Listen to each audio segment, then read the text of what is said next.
নমস্কাৰ সহজ উপায়েৰে ইংৰাজী শিকক এই সিৰিজটোৰ আজি ডে 72 হয় আৰু আজিৰ এই ডে 72 ত মই আপোনালোকক ক'বলৈ যত্ন কৰিছো আমি ঘৰতে থাকি কেনেদৰে ষ্টৰী টেলিংৰ প্ৰেক্টিছ কৰিব পাৰো আৰু ষ্টৰী টেলিংৰ প্ৰেক্টিছৰ থ্ৰুৱেদি আমি কেনেদৰে আমাৰ স্পিকিং এবিলিটিও ইমপ্ৰুভ কৰিব পাৰো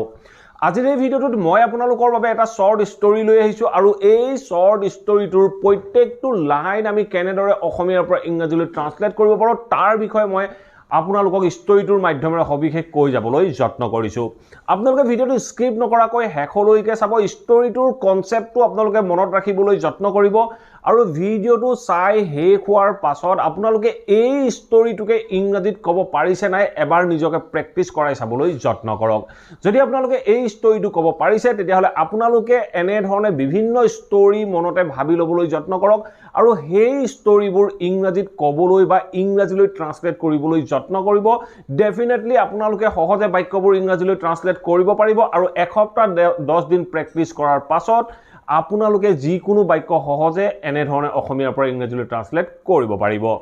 গতিকে ভিডিঅ'টো স্কিপ নকৰাকৈ হেকলৈকে চাওক ষ্টৰীটো বুজি লৈ আপোনালোকে ট্ৰান্সলেট কৰিবলৈ যত্ন কৰক আৰু যদি আপোনালোকৰ ভিডিঅ'টো ভাল লাগে প্লিজ ভিডিঅ'টো লাইক আৰু সকলোৰে মাজত শ্বেয়াৰ কৰি যাবলৈ সমলি নাপাহৰিব আপোনালোকৰ লাইক আৰু শ্বেয়াৰে মোৰ ভিডিঅ' বনোৱাত যথেষ্ট মেটাৰ কৰে আৰু যদি আপোনালোকৰ মাজত কোনো লাৰ্নাৰ আছে এনেদৰে কেৱল প্ৰেক্টিছৰ মাধ্যমেৰে কোনো নোট মুখস্থ নকৰাকৈ অতি সহজ পদ্ধতিৰে স্পোকেন ইংলিছৰ লগতে ইংলিছ গ্ৰামাৰ শিকিব বিচাৰে তেতিয়াহলে স্ক্ৰীনত ওলাই থকা নাম্বাৰটোত আপোনালোকে মোৰ সৈতে যোগাযোগ কৰিব পাৰে অন্যথা আপোনালোকৰ নাম আৰু এড্ৰেছ হোৱাটছআপ কৰি ৰাখক সময় অনুসৰি আপোনালোকক ক্লাছৰ আপডেট কৰা হ'ব সো আহক এটা ভিডিঅ'টো আৰম্ভ কৰো আজিৰ এই ষ্টৰীটোত মই আপোনালোকৰ বাবে কিছুমান বাক্য ইনক্লুড কৰিছো ইয়াৰে কিছুমান বাক্য অলপ দীঘলীয়া হয় এই দীঘলীয়া বাক্যবোৰ আমি কেনেদৰে অসমীয়াৰ পৰা ইংৰাজীলৈ ট্ৰান্সলেট কৰিব পাৰো তাৰ বিষয়ে সবিশেষ জানিবলৈ যত্ন কৰিম প্ৰথমতে আপোনালোকে ভিডিঅ'টো পজ কৰি লৈ এবাৰ ষ্টৰীটো পঢ়ি চাওক আৰু পঢ়ি চাই আপোনালোকে ইয়াৰ কিমানটা বাক্য ট্ৰান্সলেট কৰিব পাৰিছে তাৰ বিষয়ে জানিবলৈ যত্ন কৰক সো আশা কৰো আপোনালোকে ভিডিঅ'টো নিশ্চয় পজ কৰি পঢ়ি চালে এতিয়া আমি এই ষ্টৰীটোত ইনক্লুড হোৱা প্ৰত্যেকটো অসমীয়া বাক্য ইংৰাজীলৈ ট্ৰান্সলেট কৰিবলৈ যত্ন কৰো আহক সো আজিৰ এই ভিডিঅ'টোৰ বা আজিৰ এই ষ্টৰীটোৰ প্ৰথম বাক্যটো হ'ল স্নাতক ডিগ্ৰী সম্পূৰ্ণ কৰাৰ পাছত ৰাজুৱে দিল্লী ইউনিভাৰ্চিটিত পঢ়িব বিচাৰিছিল কিন্তু তাৰ দেউতাকে অনুমতি দিয়া নাছিল কাৰণ তেওঁ এজন সাধাৰণ কৃষক আছিল আৰু তেওঁৰ বৰ বিশেষ টকা নাছিল বা তেওঁৰ বৰ বেছি ধন নাছিল এই বাক্যটো যেতিয়া আমি অসমীয়াৰ পৰা ইংৰাজীলৈ ট্ৰান্সলেট কৰিব যাওঁ বাক্যটো দেখি আমি ভয় খাওঁ কাৰণ কিয় বাক্যটো দীঘলীয়া সো দীঘলীয়া বাক্য দেখি আপোনালোকে ভয় খাব নালাগে বাক্যটোৰ প্ৰথম অংশটো চাওক প্ৰথম অংশটো কি কৈছে স্নাতক ডিগ্ৰী সম্পূৰ্ণ কৰাৰ পাছত বুলি ক'বলৈ যাওঁতে আমি বাক্যটো কেনেদৰে ক'ব পাৰো স্নাতক ডিগ্ৰী সম্পূৰ্ণ কৰাৰ পাছত বুলি কওঁতে আমি বাক্যটো ক'ব পাৰো আফটাৰ কমপ্লিটিং গ্ৰেজুৱেচন বা স্নাতক ডিগ্ৰী কমপ্লিট কৰাৰ পাছত তাৰ বাক্যটোৰ পিছৰ অংশতে চাওক পিছৰ অংশতে কি কৈছে ৰাজুৱে দিল্লী ইউনিভাৰ্চিটিত পঢ়িব বিচাৰিছিল তেতিয়া আমি ৰাজুৱে দিল্লী ইউনিভাৰ্চিটিত পঢ়িব বিচাৰিছিল তো অসমীয়াৰ পৰা ইংৰাজী কৰিম তেতিয়া আমি বাক্যটো ক'ব পাৰো Raju wanted to study at Delhi University after completing graduation Raju wanted to study at Delhi University তাৰ বাক্যটোৰ পিছৰ অংশটো চাওক পিছৰ অংশটোৱে কি কৈছে কিন্তু তাৰ দেউতাকে তাক অনুমতি দিয়া নাছিল আমি বাক্যটো ক'লো যে after completing his graduation Raju wanted to study at Delhi University কিন্তু বুলি কওঁতে আমি বাক্যটো ব্যৱহাৰ কৰিম বাট কিন্তু তাৰ দেউতাকে তাক অনুমতি দিয়া নাছিল অনুমতি দিয়াৰ কাৰণে আমি বাক্যটো ব্যৱহাৰ কৰিব পাৰো allows তেতিয়া আমি বাক্যটো ক'ব পাৰো but his father didn't allow him to go কিন্তু তাৰ দেউতাকে তাক যাবলৈ অনুমতি দিয়া নাছিল তাৰ পিছত বাক্যটোৰ নেক্সট অংশটো চাওক নেক্সট অংশটোৱে কি কৈছে কাৰণ তেওঁ এজন সাধাৰণ কৃষক আছিল কাৰণ বুলি কওঁতে আমি বিকজ ব্যৱহাৰ কৰিম আৰু এতিয়া বাক্যটো ক'ম তেওঁ এজন সাধাৰণ কৃষক আছিল বুলি কওঁতে আমি বাক্যটো ক'ব পাৰো he was a simple farmer তেওঁ এজন সাধাৰণ কৃষক আছিল তাৰ বাক্যটোৰ পিছৰ অংশতে চাওক পিছৰ অংশতে কি কৈছে আৰু তেওঁৰ বৰ বেছি ধন নাছিল বা আৰু বৰ বেছি টকা নাছিল বুলি কওঁতে আমি বাক্যটো ক'ব পাৰো and didn't have much money and didn't have much money আমি he to already আগৰ বাক্যটোত ব্যৱহাৰ কৰি আহিলো গতিকে এই বাক্যটোত endৰ পিছত আমি পুনৰ সেই pronounটো ৰিপিট কৰা নাই সো সেন্টেন্সটো আমি এনেদৰে অসমীয়াৰ পৰা ইংৰাজীলৈ ট্ৰান্সলেট কৰিব পাৰো আমি বাক্যটো কলো যে after completing his graduation Raju wanted to study at Delhi University but his father didn't allow him to go because he was a simple farmer and didn't have much money কোনোমতে ৰাজুৱে তেওঁক বুজাইছিল আৰু অৱশেষত দেউতাকে তেওঁক পঢ়া শুনাৰ বাবে দিল্লীলৈ যাবলৈ অনুমতি দিছিল এই বাক্যটো চাওক কোনোমতে ৰাজুৱে দেউতাকক বুজাইছিল আৰু দেউতাকে অৱশেষত তেওঁক পঢ়া শুনাৰ বাবে দিল্লীলৈ যাবলৈ অনুমতি দিছিল কোনোমতে ৰাজুৱে তেওঁক বুজাইছিল বুলি ক'বলৈ যাওঁতে আমি বাক্যটো কেনেদৰে কম আৰু তাৰ পাছত বাক্যটোৰ পিছৰ অংশতে কি কৈছে আৰু অৱশেষত দেউতাকে তেওঁক দিল্লীলৈ পঢ়া শুনাৰ বাবে যাবৰ বাবে অনুমতি দিছিল এই বাক্যটো যদি আমি অসমীয়াৰ পৰা ইংৰাজীলৈ ট্ৰান্সলেট কৰিব যাওঁ তেনেকুৱা ক্ষেত্ৰত আমি কি ব্যৱহাৰ কৰিব লাগে প্ৰথমতে আমি ক'ব লাগিব ৰাজুৱে দেউতাকক বুজাইছিল বা পতিয়ন নিয়াইছিল বুলি কওঁতে আমি কেনেদৰে কম কোনোমতে বুলি কওঁতে আমি ব্যৱহাৰ কৰিম however ৰাজুৱে দেউতাকক পতিয়ন নিয়াইছিল বা বুজাইছিল তেনেকুৱা ক্ষেত্ৰত আমি বাক্যটো ক'ব পাৰো Raju convinced his father however Raju convinced his father যিকোনো প্ৰকাৰে বা কোনোমতে ৰাজুৱে দেউতাকক বুজাইছিল আৰু দেউতাকে অৱশেষত তেওঁক দিল্লীলৈ পঢ়া শুনাৰ বাবে যাবৰ বাবে অনুমতি দিছিল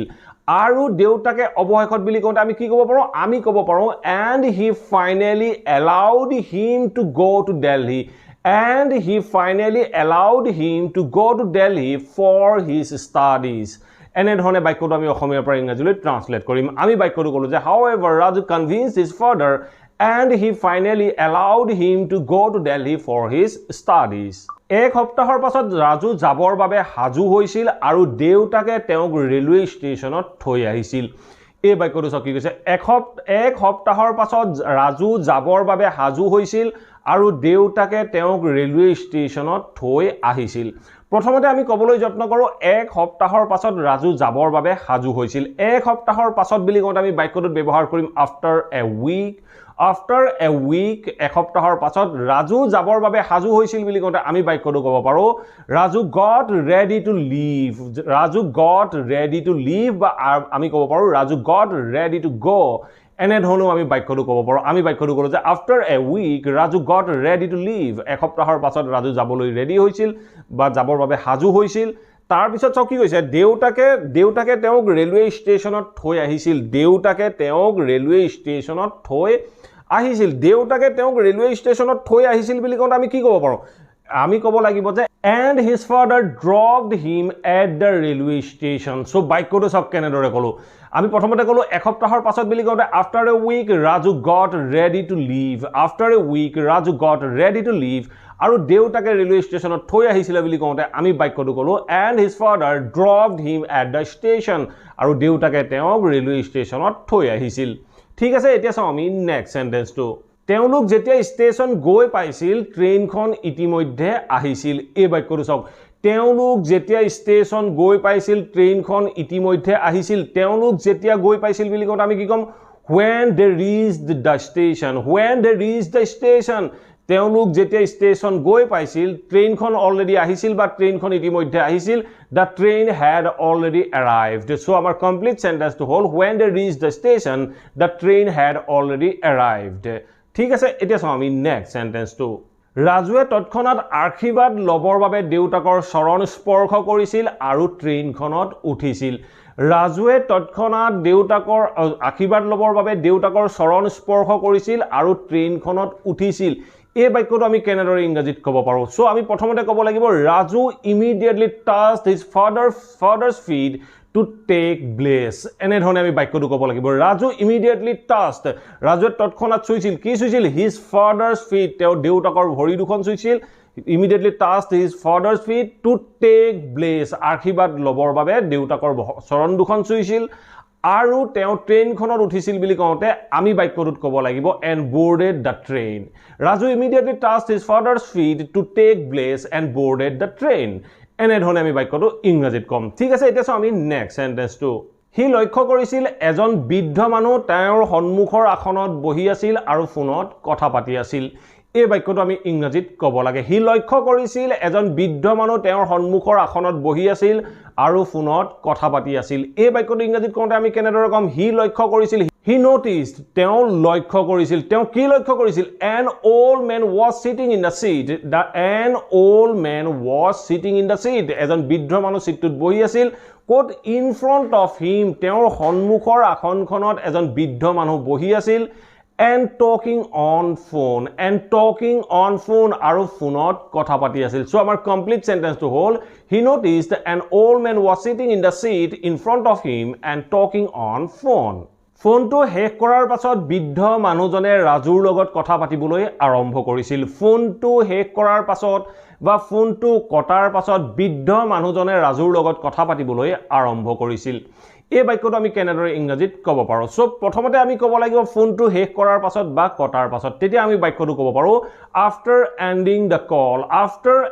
the call ফোনটো শেষ কৰাৰ পাছত বৃদ্ধ মানুহজনে ৰাজুৰ লগত কথা পাতিবলৈ আৰম্ভ কৰিছিল এই বাক্যটো আমি ইংৰাজীলৈ ট্ৰান্সলেট কৰিলে আমি ক'ব পাৰো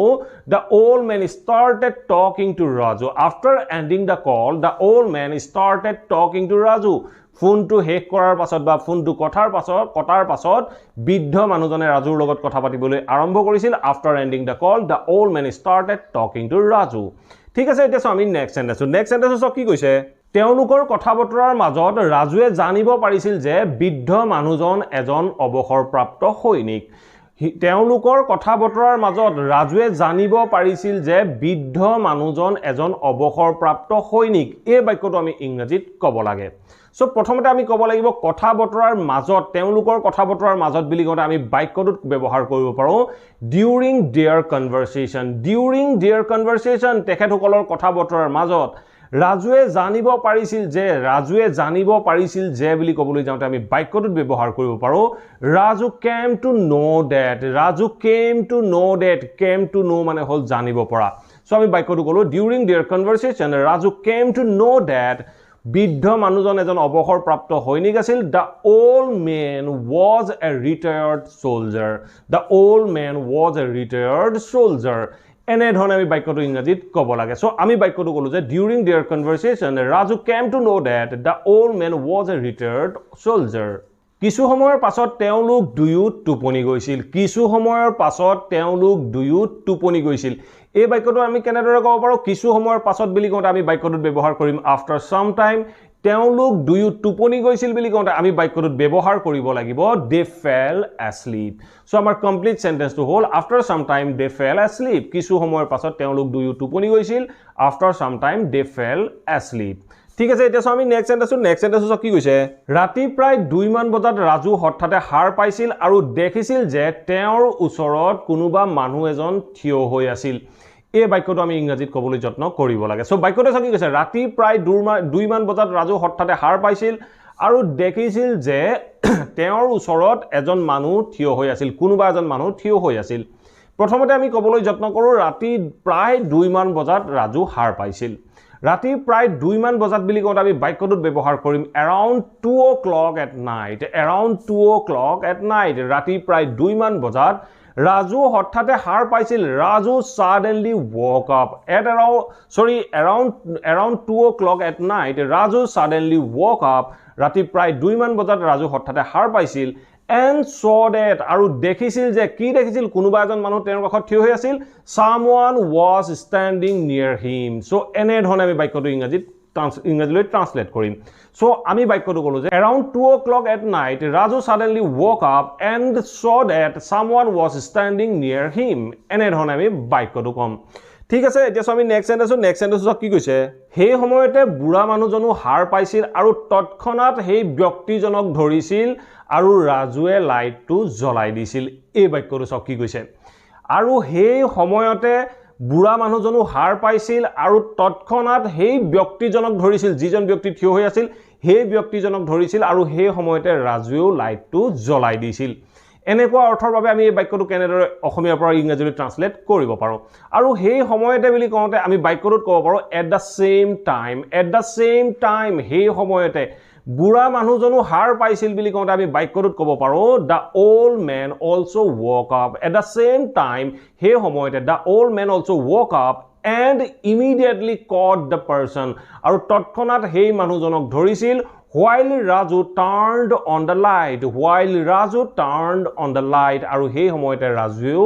লাইটটো অন কৰি দিছিল আমাৰ কমপ্লিট বাক্যটো হ'ল at the same time the old man also woke up and caught the person immediately while Raju turned on the light এনে ধৰণে আমি বাক্যটো ইংৰাজীত কম ঠিক আছে এতিয়া আমি নেক্সট সেন্টেন্স কি কৈছে বৃদ্ধ মানুহজনে জোৰ দি ব্যক্তিজনক সিটটোত বহাই দিছিল বৃদ্ধ মানুহজনে জোৰ দি ব্যক্তিজনক সিটটোত বা আসনটোত বহাই দিছিল এই বাক্যটো যদি আমি ইংৰাজীত ক'ব লগা হয় আমি কেনেদৰে ক'ব পাৰো সো যেতিয়া জোৰ দি কিবা এটা কাম কৰোৱা বা কাৰোবাৰ হতোই কৰাই বুলি ক'বলৈ যাওঁ তেনেকুৱা ক্ষেত্ৰত আমি মেক মেড ব্যৱহাৰ কৰিব পাৰো এটা বাক্যটো কি কৈছে বৃদ্ধ মানুহজনে দা ওল্ড ম্যান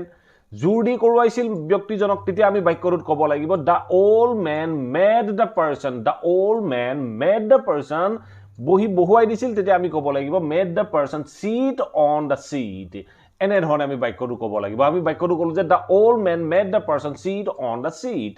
এনে ধৰণে আমি বাক্যবোৰ ট্ৰান্সলেট কৰিব লাগে ঠিক আছে এতিয়া চাও আমি নেক্সট সেন্টেন্সটো ব্যক্তিজনে এটা টুপি আৰু এখন মুখা পিন্ধি আছিল বা মাস্ক পিন্ধি আছিল ব্যক্তিজনে এটা টুপি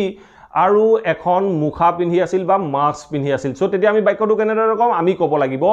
the person was wearing a cap and a mask ব্যক্তিজনে এটা টুপি আৰু এখন মাস্ক পিন্ধি আছিল ঠিক আছে এতিয়া আমি নেক্সট সেন্টেন্স কি কৈছে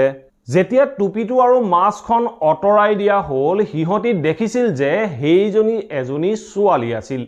এই বাক্যটো চাওক যেতিয়া মাস্কখন অতৰাই দিয়া হ'ল মাস্ক আৰু টুপিটো অতৰাই দিয়া হ'ল হিহতি দেখিছিল যে হেইজনী এজনী ছোৱালী আছিল যেতিয়া বুলি কওঁ আমি when ব্যৱহাৰ কৰিম তেতিয়া আমি বাক্যটো পেছিভত ক'ব লাগিব এই বাক্যটো তেতিয়া আমি বাক্যটো ক'ব লাগিব when the cap and the mask were removed হিহতি দেখিছিল যে they saw that হিহতি দেখিছিল যে কি দেখিছিল হেইজনী এজনী ছোৱালী আছিল it was a girl এনে ধৰণে আমি বাক্যটো ইংৰাজীত কম সো আমি বাক্যটো ক'লো যে when the cap and the mask were removed they saw that it was a girl এনে ধৰণে আমি বাক্যটো কম ঠিক আছে এতিয়া আমি নেক্সট সেন্টেন্স কি কৈছে ছোৱালীজনীয়ে কান্দিবলৈ আৰম্ভ কৰিছিল আৰু স্বীকাৰ কৰিছিল যে তাই চুৰ কৰিবৰ বাবে আহিছিল কাৰণ তাইৰ দেউতাক 2 বছৰ আগতে ঢুকাইছিল আৰু মাক অসুস্থ এনে ধৰণৰ বাক্যও আমি আমাৰ ডে টু ডে লাইফত বিভিন্ন কাৰণত কৈ থাকিব লগা হয় এই বাক্যটো যদি আমি ইংৰাজীত ক'ব লগা হয় আমি কেনেদৰে ক'ব পাৰো ছোৱালীজনীয়ে কান্দিবলৈ আৰম্ভ কৰিছিল বুলি কওঁতে আমি বাক্যটোত ব্যৱহাৰ কৰিব পাৰো the girl started crying ছোৱালীজনীয়ে কান্দিবলৈ আৰম্ভ কৰিছিল আৰু স্বীকাৰ কৰিছিল যে বুলি কওঁতে আমি বাক্যটোত ব্যৱহাৰ কৰিব পাৰো and confessed that স্বীকাৰ কৰাটোক আমি confess বুলি কওঁ তেতিয়া আমি বাক্যটো কৈছো the girl started crying and confessed that আৰু স্বীকাৰ কৰিছিল যে she had come to steal তাই চুৰ কৰিবৰ বাবে আহিছিল কাৰণ তাইৰ দেউতাক 2 বছৰ আগতে ঢুকাইছিল because her father had passed away 2 years ago